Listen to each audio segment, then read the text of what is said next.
Hello everyone, आपका स्वागत है मेरे चैनल ऑफ जोशी में। आप लोग कैसे हैं? आई होप कि आप लोग ठीक होंगे। तो चलिए हम अपनी स्टोरी की स्टार्टिंग करते हैं।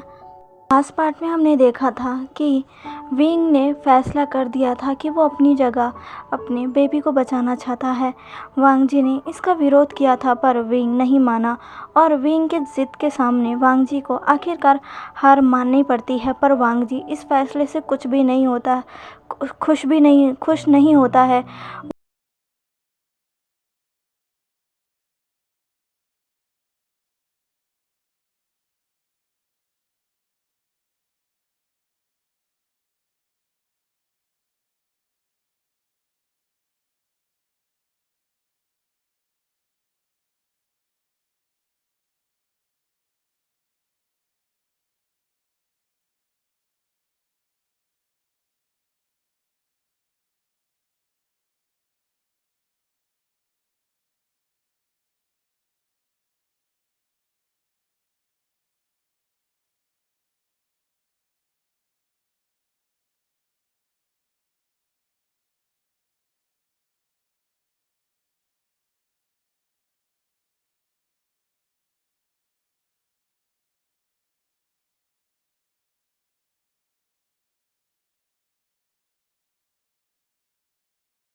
कितना भी कुछ कर ले वो वांग जी को नहीं संभाल पाएंगे, क्योंकि अभी वांग जी जो फील कर रहा है, अभी जो उसे एक तकलीफ़ हो रही है, उसे कोई भी नहीं समझ सकता।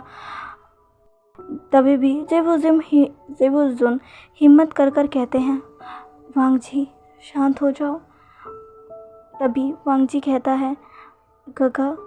जेबुजुन कहते हैं, वांग जी। वांग जी कहता है, गगा, अगर अगर विंग को कुछ हो गया तो मैं भी नहीं बचूंगा। जेबुजुन कहते हैं, वांग जी। तभी वांग जी अपनी आंसू भरी निगाहों के साथ अपने गगा को देखता है। वांग जी को इस तरह देखकर जेबुजुन का दिल एकदम टूट सा गया था। वो अपने भाई के चेहरे पर हमेशा ही खुशी देखना चाहते थे, जो उन्होंने देखी भी।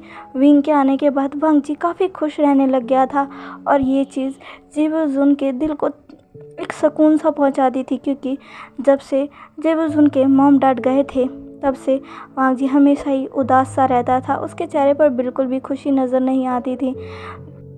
अपने माता पिता को खोने के बाद से ही वांग जी सबसे कटा कटा सा रहने लग गया था। ना ही उसका कोई दोस्त था और ना ही कोई उसे समझने वाला था। वो बस अकेला रहता था। जेबुजुन भी अपनी जिम्मेदारियों की वजह से उस पर ध्यान ज़्यादा नहीं दे पाते थे, पर वो जितना भी वक्त उन्हें मिलता था वो वांग जी के साथ ज़रूर बिताते थे। पर वो जानते थे उनके ऐसा करने से भी कुछ नहीं होगा। पर विंग के आने के बाद से सब कुछ बदल गया था। वांग जी सच में बहुत खुश रहने लग गया था और ये चीज़ उसके चेहरे पर भी दिखा करती थी। पर अब अपने भाई को इस तरह देखकर जेबुजुन का दिल फिर से एक बार टूट गया था। उनके नज़रों में जो आशा की किरण थी और वो थोड़ी देर में बुझने वाली थी। उनके भाई की ज़िंदगी में जो खुशियाँ लेकर आया था, वो इंसान अब इस दुनिया से जाने वाला है। ये चीज़ जेबुजुन के लिए भी अनएक्सपेक्टेड थी।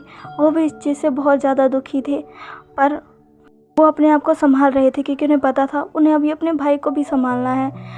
जेबुजुन अपने भाई को देखते हैं। वांग जी अपने गगा की तरफ देखकर कहता है, गगा, क्या मैं आपसे कुछ मांग सकता हूँ? तभी जेबुजुन कहते हैं कि क्या वांग जी, बोलो तुम्हें क्या चाहिए? क्या तुम्हें कुछ चाहिए? बताओ मुझे, मैं अभी लेकर आता हूँ। तभी वांग जी जेबुजुन का हाथों को पकड़ लेकर कहता है, गगा। जेबुजुन कहते हैं, हाँ वांग जी क्या हुआ? तभी वांग जी कहता है, गगा, अगर विंग को कुछ हो गया तो मैं भी नहीं बचूंगा। जेबुजुन कहते हैं, वांग जी कहता है, गगा मेरी बात सुनिए, विंग को कुछ हो गया तो मैं नहीं बचूंगा। और हम दोनों के जाने के बाद प्लीज़ आप हमारे बच्चे का ख्याल रखना गगा। तभी जेबुजुन वांग जी से कहते हैं, ये क्या बोल रहे हो? तभी वांग जी कहता है, गगा गगा प्लीज़ आप मेरा इतना काम तो कर सकते हैं ना। तभी जेबुजुन वांग जी के फेस को पकड़ते और उसके फेस को हिलाते हुए कहते हैं, वांग जी होश में आओ, तुम्हें कुछ भी नहीं होगा, ऐसा मत करो वांग जी। तभी वांग जी कहते हैं, नहीं गगा मैं विंग के बगैर नहीं रह सकता, नहीं रह सकता, मैं उससे बहुत प्यार करता हूँ, मैं विंग के बगैर नहीं रह सकता, मैं उसके बगैर नहीं रह सकता गगा। ऐसा कहते हुए वांग जी की आंखों से फिर से आंसू आने लगते हैं और वो फिर से जेबुजुन को हक कर लेता है। जेबुजुन भी वांग जी को हक बैक कर लेते हैं। वो अपने भाई को इस हालत में नहीं देख पा रहे थे, पर वो कुछ कर भी तो नहीं सकते थे। काफ़ी समय ऐसे ही बीत जाता है और हर पल उन सब को बस डरा रहा था। सारे बहुत ही ज़्यादा घबराए हुए थे, पर सबको एक बात तो पता थी, आज उन्हें छोड़कर चला जाएगा और वो कुछ भी नहीं कर पाएंगे। जेबुजुन का तो दिल बहुत ही ज़्यादा ज़ोरों से धड़क रहा था। उनको डर लग रहा था कि कहीं विंग के बाद वो अपने भाई को भी ना खो दे। वो बहुत डर रहे थे कि कहीं अब उनके माता पिता के जाने के बाद अब उनका भाई भी तो उन्हें छोड़कर नहीं चला जाएगा। एक वांग जी ही तो था जिसको देखकर जेबुजुन के चेहरे पर मुस्कुराहट रहती थी।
लैन क्लैन का हायर जन्म ले चुका था, पर किसी के चेहरे पर स्माइल ही नहीं थी, कोई भी खुशी नहीं था।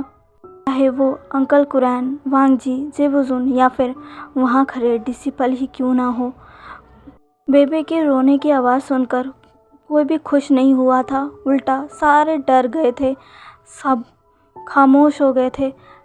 चारों तरफ बस सन्नाटा पसरा हुआ था, क्योंकि बेबी के जन्म लेना और के बच जाने का बस एक ही कारण था, एक ही चीज़ थी, मतलब विंग नहीं रहा, विंग नहीं रहा। वो चला गया, वो सब कुछ छोड़कर चला गया। विंग अपने बेबी को, अपने हस्बैंड को, अपने परिवार को, सबको छोड़कर चला गया। विंग इस दुनिया से चला गया। बेबी की आवाज़ सुनते ही सबके माइंड में बस यही बात आई थी, चाहे वहाँ खड़ा कोई भी इंसान क्यों ना हो, सबके दिमाग में बस एक ही चीज़ थी कि विंग अब नहीं रहा। ये ख्याल दिमाग में आते ही वांग जी जो कि जम गया था, वो जल्दी से अपनी जगह पर खड़ा होता है। वो जिंगसी की तरफ देखता है, उसकी आंखों में से आंसू लगातार निकल रहे थे। वो जोर से चिल्लाता है, विंग। ऐसे कहते ही वांग जी तेजी से जिंगसी की तरफ भागता है। वो इंतज़ार भी नहीं करता हिलर के बाहर आने का। वो सीधा ही सबको इग्नोर कर कर, किसी भी चीज़ की परवाह ना कर कर सीधा ही अंदर भाग जाता है। और जेबूजुन जो कि वहाँ पर खड़े थे पत्थर की तरह, वो अचानक से ही अपनी नीज़ पर बैठ जाते हैं। उनकी आंखों में से भी आंसू निकले जा रहे थे। वो जो कि कुछ भी नहीं कर पाए थे, कुछ भी नहीं। वो कहते हैं, मैं कुछ नहीं कर पाया, ये क्या हो गया, ये क्या हो गया, नहीं ऐसा नहीं हो सकता, नहीं नहीं नहीं। उधर दूसरी तरफ अंकल कुरैन ने भी अपने दिल पर हाथ रख लिया था। उनकी आंखों से भी आंसू निकल रहे थे।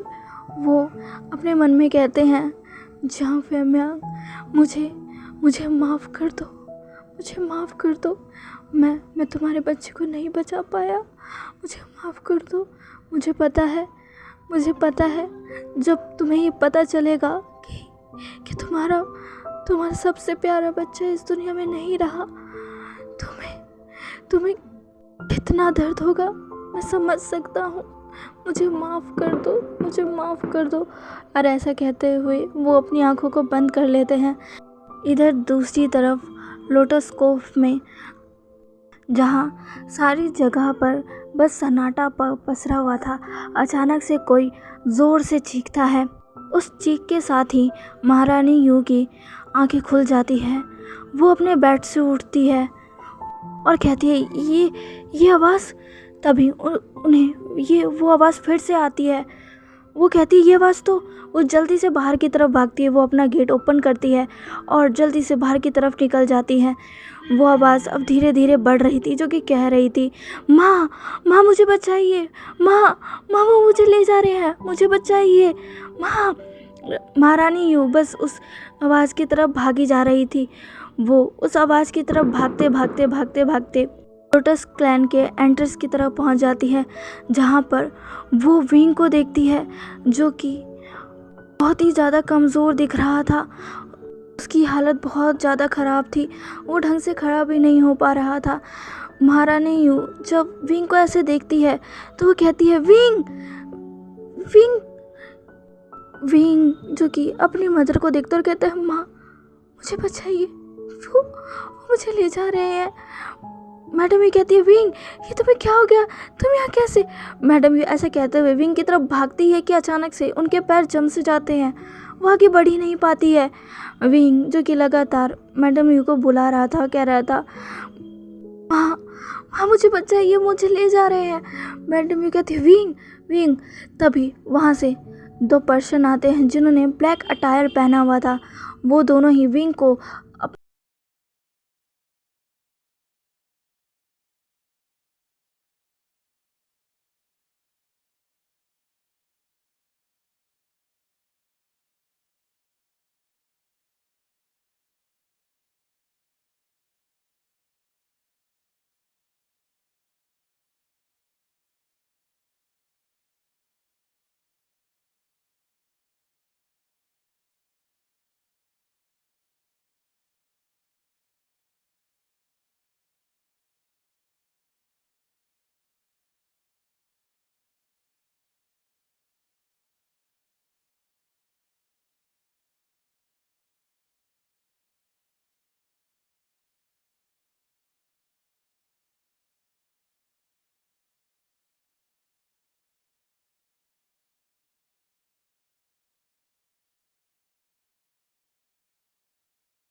क्या तुमने कोई बुरा सपना देख लिया है? यू शांत हो जाओ। तभी मैडम यू कहती है विंग विंग विंग। तभी जान फैमंग कहते हैं कि क्या हुआ यू विंग। तभी मैडम भी कहती है विंग विंग उसे कुछ हुआ है, वो ठीक नहीं है, मुझे अभी उसके पास जाना है, मुझे ले चलो, मुझे अभी उसके पास जाना होगा। ऐसे कहकर वो अपने बेड से उतरने लगती है। तभी जान फैमंग उन्हें थाम लेते हैं और कहते हैं ये तुम क्या कर रही हो? तभी मैडम भी कहती है छोड़िए मुझे अभी विंग के पास जाना होगा, वो ठीक नहीं है, मैंने आपसे कहा ना वो ठीक नहीं है। मुझे बहुत डर लग रहा है, मुझे उसके पास ले चलिए प्लीज़ मुझे उसके पास ले चलिए, मुझे अभी जाना है। तभी जान फैमंग कहते हैं मैंने कितनी बार तुमसे कहा ना, अभी इतनी रात हो चुकी है, अभी हम लैंड क्लैन के लिए कैसे निकल सकते हैं? तुम भूल गई क्या तुम्हारा विंग लैंड क्लैन में है? हम अभी इस वक्त उसके पास कैसे जा सकते हैं? सुबह होने दो, सुबह होते ही मैं तुम्हें वहाँ लेकर चलूँगा, पर मैं अभी तुम्हें वहाँ लेकर नहीं जा सकता, तुम समझने की कोशिश करो। तभी मैडम कहती है नहीं मैंने देखा विंग ठीक नहीं है, वो उसे छोड़ेंगे नहीं, मेरा विंग ठीक नहीं है, उसे ज़रूर कुछ हुआ है।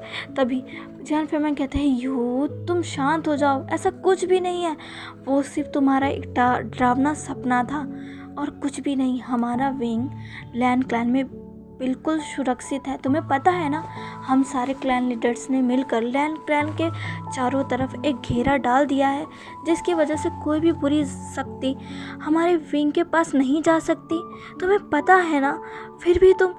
तभी मैडम कहती है हाँ पर मुझे बहुत डर लग रहा है, मुझे भी उसके पास जाना है, मैं उसे देखना चाहती हूँ, वो ठीक तो है ना, उसे कुछ हुआ तो नहीं, मुझे बहुत डर लग रहा है, मैं क्या करूँ।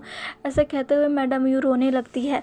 मैडम यू को ऐसे देखकर जान फैमंग मैडम यू को हक कर लेते हैं और उनके कंधों को और सर को सहलाते हुए कहते हैं तुम्हें विंग की कुछ ज़्यादा ही फिक्र हो रही है, वो यानले की शादी में भी नहीं आ पाया, इस बात से तुम कितना ज़्यादा सैड थी, मुझे पता है, काफ़ी वक्त हो गया है तुमने विंग को देखा नहीं है, और अभी विंग जिस हालत में है तुम्हें हर वक्त उसकी चिंता होती रहती है कि पता नहीं वो कैसे होगा, इसी वजह से तुम्हें ऐसे सपने आ रहे हैं। तुम उसकी कुछ ज़्यादा ही फिक्र कर रही हो। मैं कह रहा हूँ ना, हमारा विंग बिल्कुल ठीक है, तुम्हें पता है ना कि राजकुमार लैन हमारे विंग का कितना ज़्यादा ख्याल रखते हैं, उनके रहते हुए हमारे विंग को कुछ भी नहीं हो सकता, तुम चिंता मत करो। और वहाँ बाकी लोग भी तो हैं ना जो विंग से बहुत ज़्यादा प्यार करते हैं, सब विंग की बहुत केयर करते हैं, तुम्हें चिंता करने की कोई ज़रूरत नहीं है, हमारा विंग बिल्कुल ठीक है। मैडम कहती है आप सच कह रहे हैं ना? जान फैमंग कहता है हाँ मैं सच कह रहा हूँ और चिंता मत करो, सुबह होते ही मैं तुम्हें वहाँ ले चलूँगा। मैडम कहती है सच में ना? जान फैमंग कहता है हाँ सच, मैं तुम्हें वहाँ ले चलूँगा, अब सो जाओ। ऐसा कहते हुए जान फैमंग मैडम को दोबारा से लेटा देते और कहते हैं अब सो जाओ, सुबह होते ही मैं तुम्हें वहाँ लेकर चलूँगा, ठीक है? मैडम बस हाँ में अपना सिर हिला देती है और जान फैमंग उनके फोरहेड पर एक किस करके उनके बगल में ही लेट जाते हैं। मैडम को नींद तो नहीं आ रही थी, पर फिर भी वो अपनी आँखों को बंद कर लेती है, पर उन्हें अभी भी विंग की फिक्र हो रही थी। इधर दूसरी तरफ लैंड क्लैन में वांग जी सीधा ही अब रूम के अंदर विंग के पास आ जाता है। रूम के अंदर जैसे ही आता है वो देखता है कि विंग बेजान होकर बेड पर पड़ा हुआ है, उसके बाल उसके पूरे फेस पर आ रहे हैं, वो बिल्कुल भी कोई भी हरकत नहीं कर रहा है। वांग जी ने ये भी नोटिस नहीं किया कि उसके वहीं पास में ही हीलर वांग जी का बेबी लेकर खड़ी है, पर उसकी नज़र उसके बेबी पर बिल्कुल भी नहीं गई, वो उसकी नज़र तो बस अपनी विंग पर जा रही थी, जो कि बस बेजान होकर पड़ा हुआ था। वांग जी धीरे धीरे चलकर विंग के पास आता है और वहीं पर नीस के बल गिर जाता है। वो विंग के हाथों को देखता है जो कि बेजान होकर बस नीचे लटकी हुई थी, वो उन हाथों को पकड़ता है और बस उन पर अपना सिर रख कर रोने लगता है। वांग जी का बेबी भी रो रहा था।